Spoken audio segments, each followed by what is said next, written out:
Hello and welcome to a Taylor's Tales podcast. This is Chris's Corner. I'm your host, Chris Taylor, and welcome back to a brand new episode. This week, I'm in Denver, Colorado, a very contrast city compared to where I was previously. I departed Las Vegas yesterday and flew over. It was 22 and sunny, and I arrived at a snowstorm, if you can believe it or not, which is absolutely bonkers, going from one end of the spectrum to the other.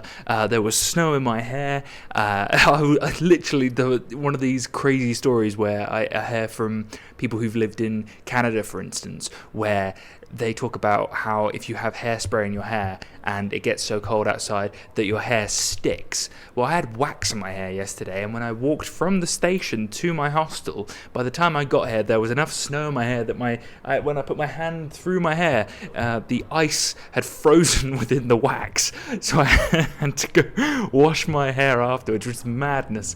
Never occurred before in my life, and it was so strange having this contrast between the one and the two. Anyway, Denver, Colorado, another city to be visiting, another city of nature. Reminds me very much of Oaxaca within Mexico, in the sense that surrounded by mountains, but that is the only common theme between the two. There is nowhere near as much liveliness because of the cold, because it's dead of winter, and nowhere near as much energy as the hostel that I was staying at in. One thing I have discovered since being in the US is that the hostels seem to have a lack of travellers, believe it or not. It is very strange to me that the hostel scene contains no less more people who are either from the US, staying in hostels, people who are doing business, or people who are, just traveling, who are from the US. It was very strange to me. I've never, this hasn't really occurred before. I've been to the US before, and I stayed in a hostel in New York, but I thought when I was in New York that there was relatively a good energy. That might be because of New York and the bumping vibes that it provides, but it feels to me as if there's something slightly off. And I'm going to get into some of the things that I've, let's say, witnessed since being in the USA. So we're going to talk about San Francisco, because the last podcast I was in San Diego talking about my current travels. I've been to San Francisco, I've been to Las Vegas, and I'm currently in Colorado, Denver, Colorado. Denver, Colorado is quite a suburban city. It's very much something the small town city I would class as, in comparison to the metropolis that is Los Angeles, and the biggest city that is San Francisco, and obviously the strip that is Las Vegas. Very different compared to the two. And like I said, the fact that I've had to put on cold weather clothing since coming to the US, or for Mexico that matter, is the strangest thing. Wearing jeans and a jumper. It's only going to be for 3 days, because I'm going to Austin, Texas after this, where it is 22 degrees right now, and I will be back in shorts, and I will be back into the warm weather gear, and I will be back for, I think that's all the way until the next podcast. I will be in the sunny south of the US. So this is a temporary sort of occurrence to be happening, being in the cold weather, and I am actually existing within the winter. I thought I could press that skip button and get past it, but no, I forgot that Colorado is a cold state. And nonetheless, I was prepared and ready for it, because by the time when I was packing for traveling to both Mexico and US, I knew that I was going to have mixed weather, whether it be within New York, for instance, or within Colorado, or within some of the colder states, such as Washington, D.C., which is another destination I shall be hitting while in the USA. But let's get into San Francisco. San Francisco is a beautiful city. I'm starting off, I think, out of all the places I've been so far, San Francisco is a naturally beautiful city with fantastic views, a beautiful shoreline with a lovely waterfront, lovely ups and downs. The elevation goes up and down. The perfect city for running. They've got a amazing strip towards the Golden Gate Bridge and back, which I ran, and it was just, there were so many runners, and it gave me so much energy to see so many people getting after it and really enjoying life and pushing themselves. It was beautiful because it was like 6 o'clock in the evening, the sun was coming down, and all these runners going back and forth, and you don't get to see that very often in the UK. I may see 1 or 2 runners every now and then. If I'm in London, I'll see many more. But the weather is nowhere near as nice, and the strip that you run down is nowhere near as scenic. But what I will get into with San Francisco, and as the title of this video / podcast will come across as, is there is a homeless problem in the US, period. Like, it's not just one state. I'm in Denver, I still see a homeless problem here. I've been to 3 different states so far: California, Nevada, and Colorado. Every single one of them has had a homeless problem, doesn't matter. And it's not just that there's a homeless problem, it's a homeless problem with crazy homeless people. It's the difference between the United States and the United Kingdom is we have homeless, right? Homeless people ask for money, that's fine. To get a warm bed at night or to get drugs. Let's not beat around the bush here, to get some hard drugs. But there's also, they're not, they are down and out, but they're not nuts, which is exactly what the US homeless people are. Talking to themselves out loud, like going crazy. It seems to be people shitting and pissing in random places in public, which is just unheard of in the United Kingdom. Yes, they shit and piss in places, but it seems to at least have the bloody decency to do it in private. My God. I mean, maybe I'm naive and I'm just ignoring it in the United Kingdom, but coming to the US is like a shock to the system. I literally was walking through to go to the subway to get to the airport. 2 people were doing friggin' smoking crack out of the friggin' tin foil you do to cook food with, just on the subway steps. What's that about? Like, this is meant to be one of the richest cities in the world. Like, and you've got homeless people smoking crack on the subway? Like, my God, America. Like, some of my favourite podcasts in the world are from here, but do they, as hell, like, put a sort of sparkle on this country?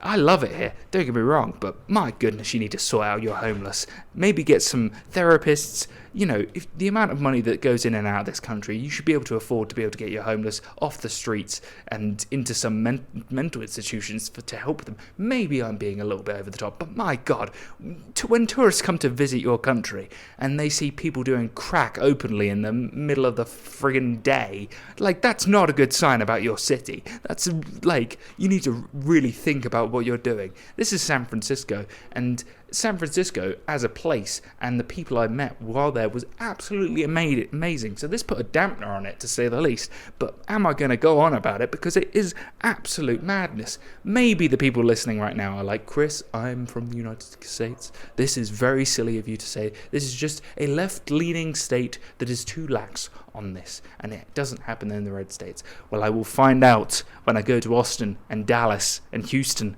When I go there, and if I see the same thing, I will be pissed, because that means it won't be a political move. It will be a problem, period, full stop, end of exclamation mark, in the United States, period. Because I know for a fact it happens in New York as well, and they're just as crazy as they are in Los Angeles. So it says to me right now that yes, there's homeless, but it's not just like there's homeless, it's nuts homeless. It is crazy. Anyway, enough of me going on a rant. I'll stop it there. But please, people who are traveling to the United States, be prepared. Because if you're not like me, someone who is lucky enough to be a relatively, broader looking gentleman who's happy to get into a scrap if it needs be, but will not take any shit from anybody if they come up to him in the middle of the street and try friggin' asking for money from him. You're not gonna, you need to make sure that you're willing to ignore the grievances that are going on around you and to enjoy your holiday nonetheless. I thought I'd put it out there nonetheless. I'm sorry about the rant, and I'm being a little bit silly. I'm not going to get into a scrap. I just want the you got to portray that you're willing to have the confidence to be able to walk past people when that is happening. Moving on.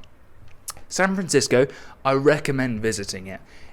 even when you're seeing stuff like that, that's in downtown. If you're going to the Golden Gate Bridge, if you're going to the Golden Gate Bridge Park, if you're going to the Twin Peaks, if you're going to the Mission District, all of those places are incredible. They are great, they're clean, they're amazing to visit, and they are definitely for the tourists, and they're definitely really propped up and have accessibility. And San Francisco as a ability to transport is fantastic as well. You've got the trams, you've got the public metro, you've got the buses that are going on. So again, much better than Los Angeles. I actually rate San Francisco higher on a scale of 1 to 10 than Los Angeles, because even though I went to Santa Monica and really enjoyed Santa Monica is more of a city within a city. And the fact that San Francisco is a lot smaller than Los Angeles, to me, is actually a bonus, because you can get around on foot. It took me a full day to be able to see the whole of San Francisco. I walked around all on foot. I may have caused myself a little bit of an injury on the old calf muscle, but a sacrifice I'm willing to make in terms of being able to physically and feel like you've actually visited a place and really got to know it. So San Francisco, amazing. The fact that you can go from San Francisco to Yosemite Park is amazing. That's one of the things I did. I took a day trip. It cost me $165. That's quite a lot of money to spend. I will get into Las Vegas in a minute, which is going to overshadow all of that. But $165 for a full day trip, where the driver takes you from your hostel all the way to Yosemite, which is a 3-hour drive, and back again, shows you the entire park. You can go out on your own, go walk and hike on your own. You will have to bring your own food, but you will see probably some of the best views and nature that I've ever seen in the world. It's just that awe-inspiring. It's got a real unique look to it. The size and grandness about seeing El Capitan and hearing about how the rock climbers, just free climbed it. Some of them, I think it was Alex Honnold who did that, and it is absolutely astonishing to hear somebody do that. When you see the physical size of this mountainside and the lack of grip and how flat it is, it's just makes it even more impressive to hear that he did it and the way he did it. So rock climbing heaven. For me personally, I spoke to my tour guide and he wished he'd brought a crash mat so that we could have a little bit of actual rock climbing in there. But that's life. I can always go back to Yosemite and do something like that. I'm not going to do the 15-hour rock climbing sessions where they do climb up halfway, stop, come back down, eat some food, then go back to their base camp and climb again, because that's nuts. I mean, I'm not that into rock climbing, sadly. But still, if you are somebody who is into nature, is into the history behind national parks, then you'll love visiting Yosemite. And Yosemite is so refreshing compared to being in a city. Getting out of the city and going into nature is a real treat, especially in the USA, where it's got huge national parks that are always worth going to visit. I'm actually thinking that if I can get out of maybe Colorado at some point, the thing is I've booked enough things where I may not be able to leave Denver, and I've booked myself into Austin, Dallas, Washington DC, and then New York, that it's all going to be a little bit too tight together to be able to do something outside of Denver, which is upsetting, but that means I have something to look forward to next time. I can always come back to Boulder and Colorado Springs, to be able to get into that natural side of things in Colorado. So I've spoken about San Francisco. I went on and around about the homeless. I will quickly speak about San Francisco's food, and they've got such a lot to offer. You've got the American diners. You've got the what are they called? You've got a fantastic Chinese area to go visit to be able to get Chinese food.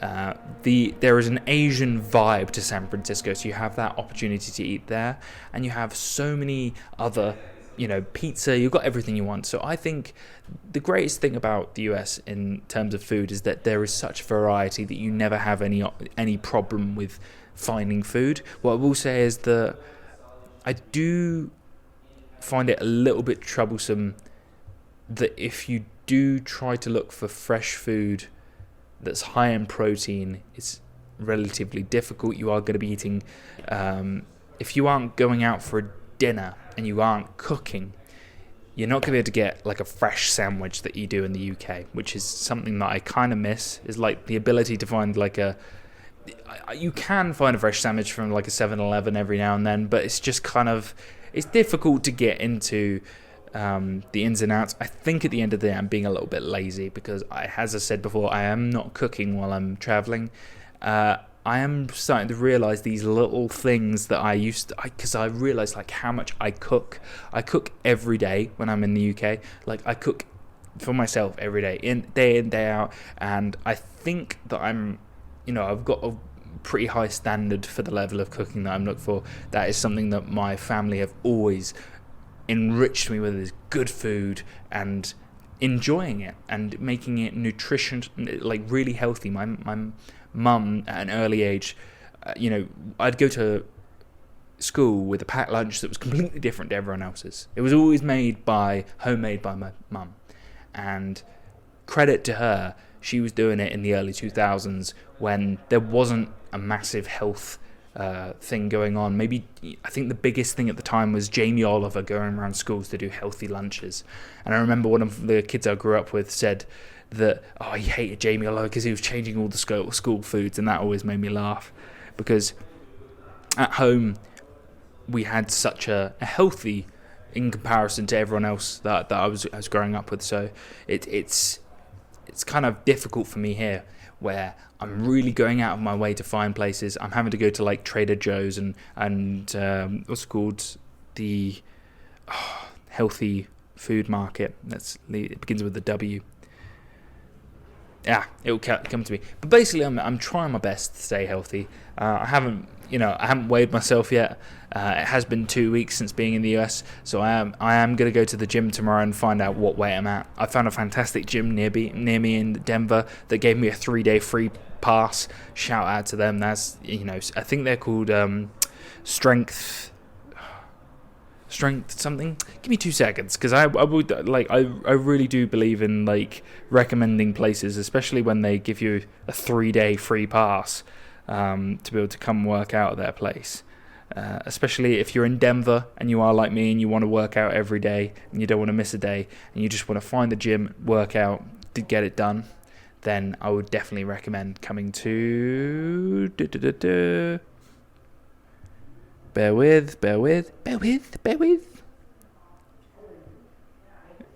Bear with. Summit Strong. Got it. There you go. Summit Strong. Big up. Great gym. Multiple squat racks. They got everything you need there. You got all the equipment you're going to need to be able to. And they've even got a boxing section to be able to get some of your cardio in. They got obviously the running machines and stuff like that. But the main section of the gym is based around their squat racks and their bench press areas and bodybuilding and that area, which I really appreciate, because you can be kind of tactical in what you want to do and be a little bit free flowing. And they've got classes, but I'm not really into that.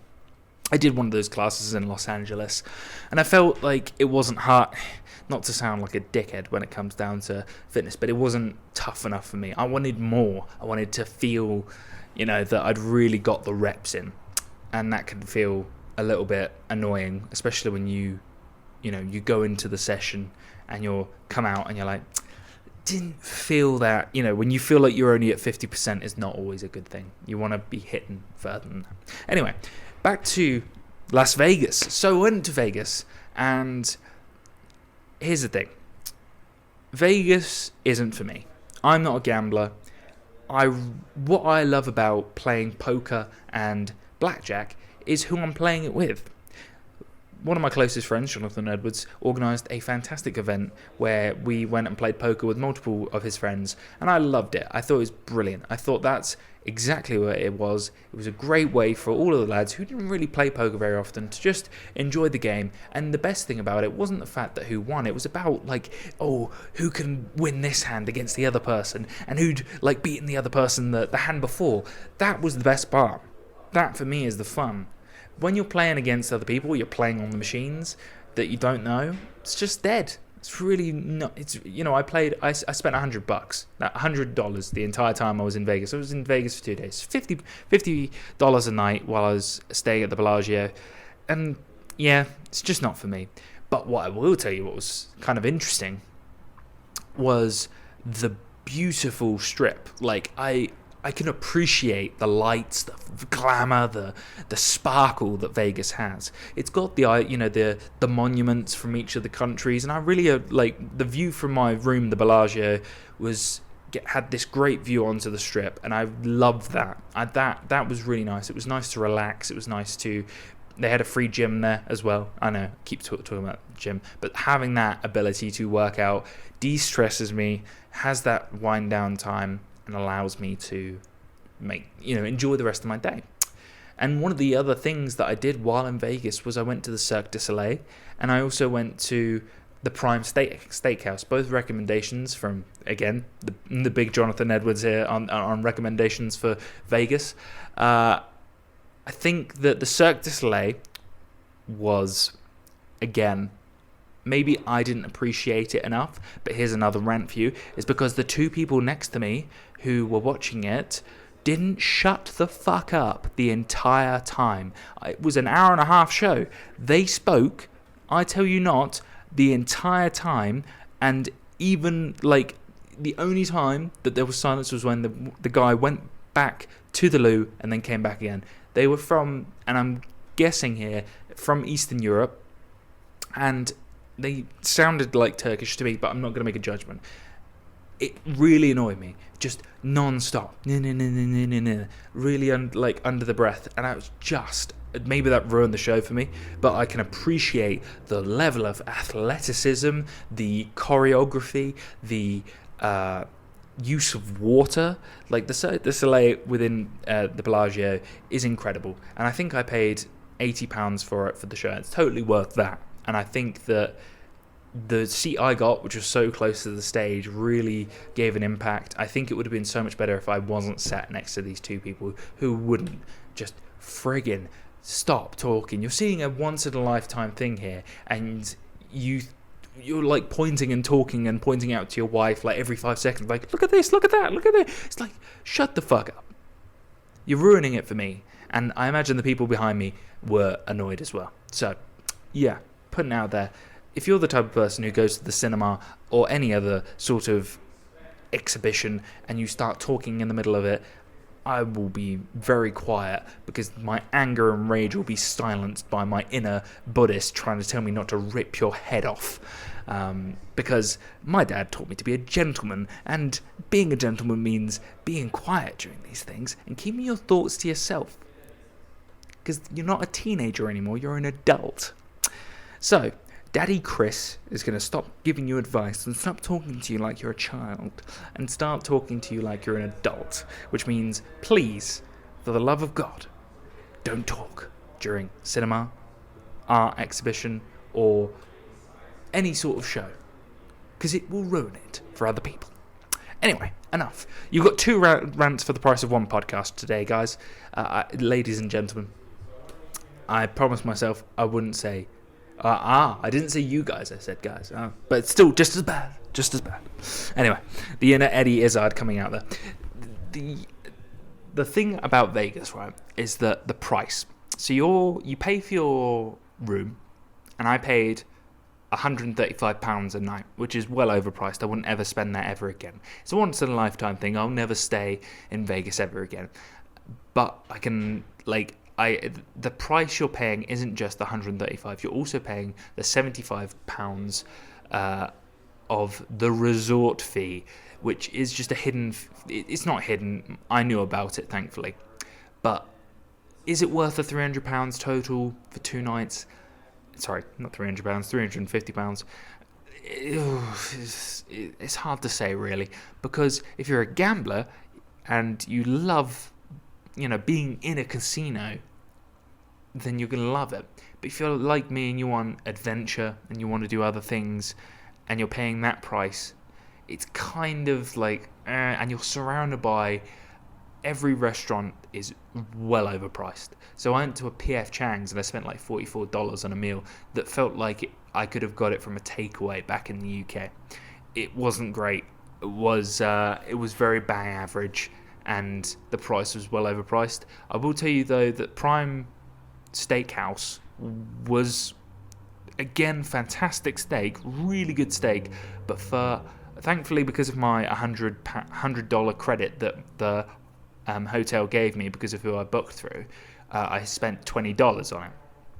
But the actual bill was $120. Do I think that steak was worth $120? Probably not, because I've had just as good steak in the UK for probably around £50, which is a lot cheaper than that. Yes, it's in Vegas, so I have to take that into account. But I still think this is very useful information for people going to Vegas who are thinking of staying in like a big, spendy place like the Bellagio. It was a lovely luxury for me, but I am happy to stay in hostels and Airbnbs rather than in hotels, because it is well overpriced for what you're getting. It is the exact same standard stuff. The buffet as well, it's called the buffet at the Bellagio as well, is $60. Thankfully, I only had to pay, I think I got it for free because of my free breakfast, including in the £135 a night. It's just a buffet. There's nothing, they put like, it's the biggest thing, and like it's something you'll never experience again. It's exactly the same. It's like going to a, what's that unlimited buffet in the UK called? Oh, it's going to come to me. It's like, it begins with a C. Oh, well, not going to come to me. But that, it's exactly like a normal buffet. It's got like every food you can think of, and you have the ability to do that. And I thought, for the price you're paying, again, overpriced as well. It's just because it's on site. It's just because it's on the Vegas Strip. However, on top of all of me moaning about all of these things, Vegas is fantastic at night. I loved watching the water coming out the front of the Bellagio, the lovely fountain and everything. I played Ocean's 11 music in the background while I was watching it, because I really love that movie, and I love having soundtracks playing in the back while I'm in real life. It makes me feel part of the movie experience, is bringing it with you into real life sometimes, and having adventures that can be linked back to the sound, and having that excellent reference to. So I think that having those things in Vegas really meant a lot to me, especially being able to get running down the Vegas Strip. I've always dreamed of doing that, always dreamed of running up and down the Vegas Strip for a while now. I think because Goggins got it in my mind when he talked about his marathon that he ran on broken legs running up and down the Vegas Strip. Obviously I only did 5 miles, but it was really nice to check that off. It was really nice to tick off staying at the Bellagio. It was really nice to be able to see the Cirque du Soleil and eat amazing steak. But the price wrapped around it feels just, maybe I'm a little bit of a cheapskate, maybe that's what's coming across right now. But I feel that every bone in my body is saying to me that for someone my age, and even like, for someone who's my age and has money as well, would I recommend it? Probably not. I would probably say just skip Vegas maybe. Or if you are into gambling, go to Vegas, stay at the Bellagio and you'll love it. But if you're not a gambler like me, maybe skip it. It was still worth saying I've been there, and I can say that when I'm older and when I die. It's on the gravestone. But so that was it. That was San Francisco. That was Vegas, and now I'm in Denver, Colorado. And like I said, I arrived during a snowstorm, which was madness, absolute madness, to be able to get off the plane, get on the train, and just see fields of white. Coming from sunny Vegas, where it was beautiful, I was wearing shorts all day and t-shirts, and the same with San Francisco and with Los Angeles as well, and with the whole of the time I was in Mexico, it was so strange coming here and being in jeans and like jumper and a jacket. Of course, like I said, I'm moaning about nothing because I will be back in the sun in a few days. But while I am in Denver, I'm just going to enjoy myself. I'm going to chill. I'm going to take some photos of the local art. I've been up and down the local parks, walked around there. I'm going to go to this really interesting exhibition tomorrow night, which I'm really looking forward to taking photos of there as well. And I think I'm going to go and watch the newest Spider-Man tonight as well, which is something that I haven't had a chance to do since it came out in like early January, and I've been on holiday the entire time. So that's the only downside, is sometimes you miss some of the little things that you really enjoy, and the cinema for me is one of those things. But that's a very small sacrifice to make when you're having one of the trip of a lifetimes. So for the plan from here, like I said, I will be doing the following over the next coming 2 podcasts and 2 weeks. Actually, it might be 3 podcasts. You never know. I think this is what's going to be the plan. So, because I've booked it now, and I love a little bit of planning. I love it. You know, let's get close to the mic. I love when I have a plan. It feels like the A-Team. I love it when a plan comes together. I love it when a plan comes together. There is nothing more makes me happier knowing that I've planned everything out and don't have to worry about it from there. There's something really exciting about that, and I have that in the workplace as well. If I have if I have everything up in the air, there's nothing but anxiety within me. But if I have everything planned, I'm in a good mood. Oh yeah. So I'll be in Denver until Monday. Monday I'll fly to Austin. From Austin I'll go to Dallas, Texas.